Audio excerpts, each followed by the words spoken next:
마음으로 읽는 달라이라마. 달라이라마 존자님의 평화롭게 살다 평화롭게 떠나는 기쁨. 제2장 죽음에 관한 명상. 평화롭게 사는 방법과 평화롭게 죽는 방법이 있다면 누구나 귀가 솔깃할 것이다. 죽음은 고통스러운 모습을 띠고 있기 때문에 우리는 가능하다면 죽음을 피하고 싶어 한다. 하지만 죽음은 우리들 모두에게 반드시 닥칠 일이다. 우리가 생활 방식을 바꾼다면 죽음이라는 달갑지 않은 사건도 두려움 없이 맞을 수 있다. 우리가 살아온 생활 방식에 따라 임종할 때에도 마음을 고요하고 편안하게 유지할 수 있다.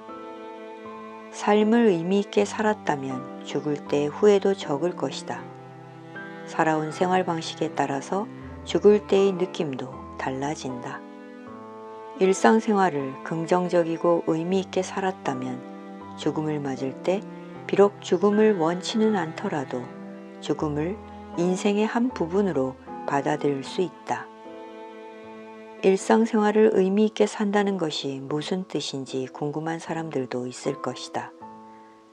우리가 이 생애를 인간으로서 사는 목적은 우리 자신과 남들에게 고통을 더 많이 주려는 것이 아니다. 인간은 사회적 동물이고 우리의 행복은 많은 요소들에 의존하고 있다. 우리가 현실과 조화를 이루며 산다면 우리 인생을 의미 있게 살 수 있다. 우리는 고립하여 혼자 살 수가 없다. 우리는 음식과 의복과 거주할 집이 필요하다. 그것은 다른 많은 사람들의 노력을 통해 우리에게 제공되는 것이다. 우리의 기초적인 행복은 남에게 의존하고 있다. 이런 현실과 부합되게 사는 것이 우리의 인생을 의미 있게 사는 방법이다. 우리의 평화와 행복이 남에게 의존해서 생기기 때문에 우리가 그들을 돌보는 것은 당연하다. 그러나 우리는 자신이 모든 것을 성취했다고 생각하기 쉽다. 우리의 주요 관심이 개인적인 행복에 쏠리고 있지만 우리는 그보다 더 넓은 시각을 가져야 한다. 더 넓은 시각을 갖고 나면 남을 염려하는 마음과 남을 보살피겠다는 약속을 저절로 하게 될 것이다. 그 시각은 신성하고 거창한 것이 아니다. 그저 우리 자신이 미래가 남에게 의존하고 있다는 것을 생각하는 것이다. 이런 견해는 현실적일 뿐만 아니라 세속적 윤리의 기본 원리이기도 하다. 힘에 의해 강제로 문제를 해결하려고 하면 남의 권리와 견해는 무시되기 마련이다. 비폭력적인 해결 방법이 인간의 방법이다. 비폭력적 방법은 대화와 이해를 포함하고 있기 때문이다. 인간의 대화는 화합하는 마음으로 서로 존경하고 이해해야만 이루어질 수 있다. 이것이 우리의 일상생활을 의미 있게 사는 방법이다. 평소에 나는 불교의 핵심에 대해 이렇게 말한다. 우리는 남을 도우려고 최대한 노력해야 한다. 만일 도울 수 없다면 적어도 그들을 해쳐서는 안 된다. 이런 관점은 세속적인 관점에서도 타당한 것 같다. 어떤 사람이 자비심을 갖고 남과 관계를 맺는다면 결국은 더 행복한 사람이 될 것이다. 당신이 악행을 하면 일시적으로 성공할지도 모르지만 당신의 마음속 깊은 곳에는 항상 불안감이 있을 것이다.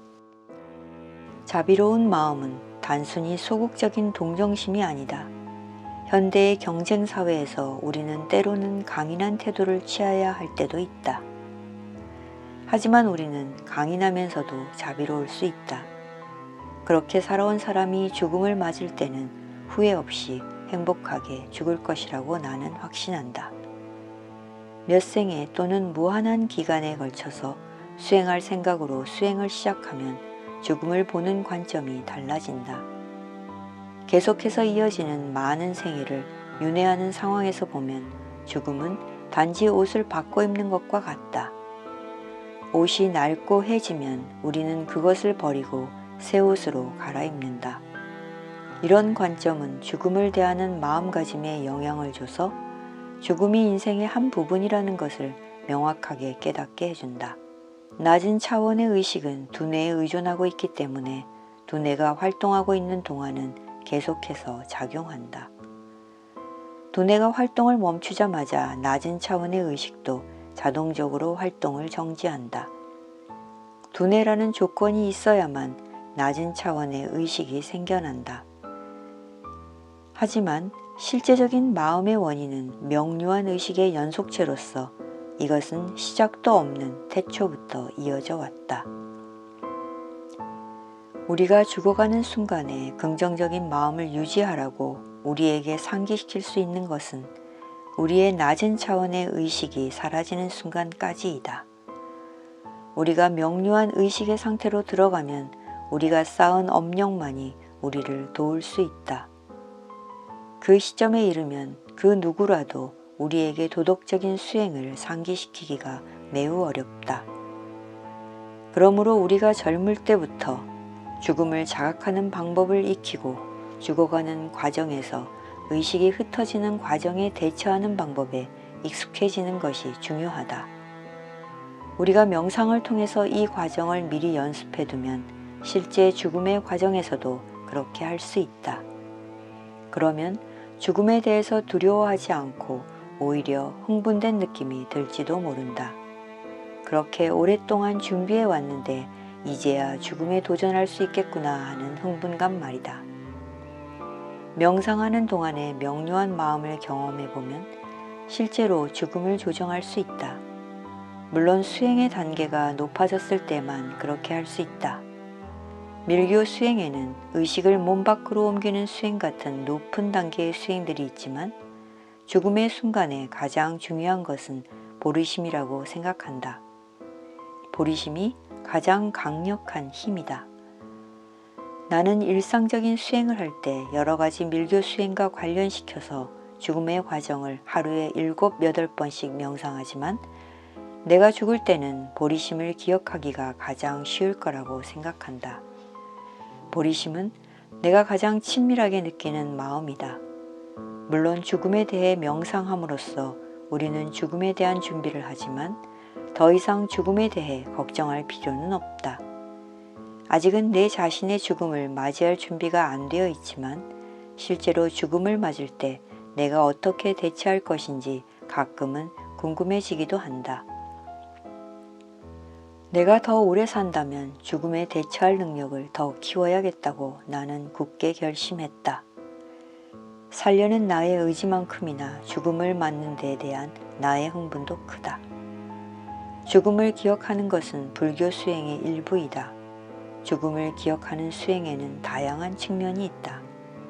하나는 이 세상과 이 세상의 매력에서 더 초연해지기 위해 끊임없이 죽음에 대해서 명상하는 것이다. 또 다른 측면은 우리가 죽을 때 경험하는 명료한 마음인 평소와 다른 차원의 마음에 익숙해지기 위해 죽음의 과정을 미리 연습해 보는 것이다. 죽어가는 과정에서 낮은 차원의 의식이 활동을 중지하면 명료한 의식이 드러난다. 죽음의 과정에 대해서 명상하는 것은 이 명료한 의식을 더 깊이 경험하기 위해서이다. 죽음은 이 육체가 어떤 한계를 갖고 있다는 것을 의미한다. 육체가 더 이상 유지될 수 없을 때 우리는 죽고 다시 새로운 육체를 갖게 된다. 육체와 마음의 결합체에게 붙여진 명칭인 기본 존재, 즉 자아는 죽음 후에도 지속된다. 그것의 특정한 육체는 더 이상 존재하지 않지만 명료한 의식은 남아있다. 그런 관점에서 보면 그 존재는 시작도 없고 끝도 없다. 그 존재는 부처님의 경지에 도달할 때까지 남아있는 것이다. 그런데도 사람들은 죽음을 두려워한다. 이 세상에 살아있는 동안 선행을 했기 때문에 다음 생을 확신할 수 있는 경우가 아니라면 다음 생에 지옥이나 배고픈 아귀나 짐승의 세계에 태어날 위험이 있다. 이 생애에서 비록 조국을 잃고 망명생활을 하더라도 우리는 여전히 인간의 세계에 살고 있다. 다른 사람들로부터 도움과 지지를 받고 있다. 그러나 죽은 후에는 전혀 다른 환경을 만나게 된다. 우리가 이 생에서 했던 경험들은 죽은 후에는 거의 도움이 안 된다. 적절한 준비를 해놓지 않으면 불행한 일이 닥칠 수도 있다. 다음 생을 준비하는 방법은 마음을 다스리는 것이다. 그것은 한편으로는 진지하고 자비로운 마음가짐을 기르는 것과 선행을 하고 다른 중생들에게 봉사하는 것을 뜻한다. 그렇게 하다 보면 결국은 우리가 우리 마음의 주인이 될 수 있다. 그것이 명상의 주된 목적이다. 죽음 후에 일어나는 일에 대해 아무것도 믿지 않는 사람들은 죽음을 그저 삶의 일부라고 생각하는 것이 나을 것이다. 우리 모두는 조만간 죽음을 맞게 된다. 우리가 일부러 죽음에 대해서 생각하지 않으려 해도 죽음을 피할 수는 없다. 그런 문제에 부닥친 사람들은 두 가지 중에 하나를 선택해야 한다. 하나는 단순히 죽음에 대해 생각하지 않고 마음에 두지 않는 것이다. 그렇게 하면 어쨌든 마음은 고요한 상태로 있을 것이다. 그러나 그것은 믿음직한 선택은 아니다. 문제는 아직 남아있기 때문이다. 조만간 당신은 죽음을 맞아야 한다. 또 다른 선택은 문제를 직시하고 그것에 대해서 철저하게 생각하는 것이다. 나는 군인들이 실제로 전장에 나갔을 때보다 그 전에 더 두려움이 컸다고 말하는 것을 들었다. 우리가 죽음에 대해 생각한다면 우리 마음은 죽음을 친숙하게 느끼게 될 것이다. 우리에게 실제로 죽음이 닥쳤을 때 충격도 덜하고 좀 더 침착할 수 있을 것이다.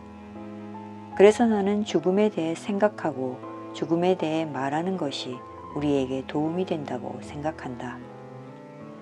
우리는 삶을 의미 있게 만들어야 한다. 불교 명전에는 윤회하는 세계가 가을 하늘의 구름처럼 덧없다고 쓰여 있다. 연극에서 배우들이 무대에 등장했다가 퇴장하는 것을 보는 것처럼 인간이 태어나고 죽는 것도 그렇게 볼 수 있다. 배우들이 처음에는 어떤 의상을 입고 나왔다가 다음 장면에서는 다른 의상으로 갈아입고 나온다. 짧은 공연 시간 동안에 그들의 의상은 여러 번 바뀐다. 우리의 존재도 그와 같다. 인생이 쇠퇴하는 것은 하늘의 번갯불이나 둥근 돌이 가파른 비탈길로 굴러떨어지는 것에 비유할 수 있다. 물은 항상 아래쪽으로 흐른다. 물이 위로 흘러 올라가는 것은 불가능하다. 우리가 알아채지 못하는 사이에 우리의 수명은 끝나버린다. 정신수행의 가치를 인정하는 사람들은 다음 생에 대해서 생각할지도 모르지만 마음속으로는 오직 이 세상의 일들에만 관심을 쏟고 있다. 그렇기 때문에 우리 마음은 무지에 휩쓸리고 윤회 속에 갇혀버린다. 우리는 인생을 낭비하고 있다. 우리가 태어난 순간부터 우리는 죽음에 다가가고 있다. 그런데도 우리는 주로 음식과 옷과 친구를 모으는 일에 시간을 다 써버린다. 그러나 죽을 때는 그것들을 모두 놓아두고 혼자 가야 한다. 우리는 동행도 없이 다음 세상으로 혼자 여행을 떠나야 한다. 그 여행길에서 유일하게 우리를 도울 수 있는 것은 살아있을 때 정신 수행을 해서 마음속에 남겼던 선업뿐이다. 우리가 인생을 낭비하는 일을 멈추고 정신 수행을 하겠다고 생각하면 인생의 무상함과 죽음, 즉 우리가 태어난 순간부터 육체는 덧없고 사라지기 마련이라는 사실에 대해 명상해야 한다. 정신 수행을 하는 것은 이 생에서만 이롭게 하려는 것이 아니라 죽은 후의 다음 생에도 행복과 평화를 가져오기 위한 것이다. 우리는 오랫동안 살 수 있을 거라고 생각하기 쉽다. 그런 생각이 수행을 방해한다. 우리는 어떤 장소에 정착하기로 결정한 사람과 같다. 그런 사람은 자연스럽게 세상사에 관여하고 재산을 모으고 건물을 짓고 농사를 짓는다. 반면에 죽은 다음의 생에 더 관심을 쏟는 사람은 여행하기를 좋아하는 사람과 같다. 여행자는 온갖 상황을 겪으면서 목적지에 잘 도착할 준비를 갖춘다. 수행자는 죽음에 대한 명상을 했기 때문에 이 세상에서 얻는 이름과 명성, 재산, 사회적 지위 등에 덜 집착하게 된다. 죽음에 대해 명상하는 사람은 세상살이에 필요한 일을 하는 동안에도 다음 생에 평화와 기쁨을 가져올 수 있는 힘을 쌓기 위해 명상할 시간을 마련한다.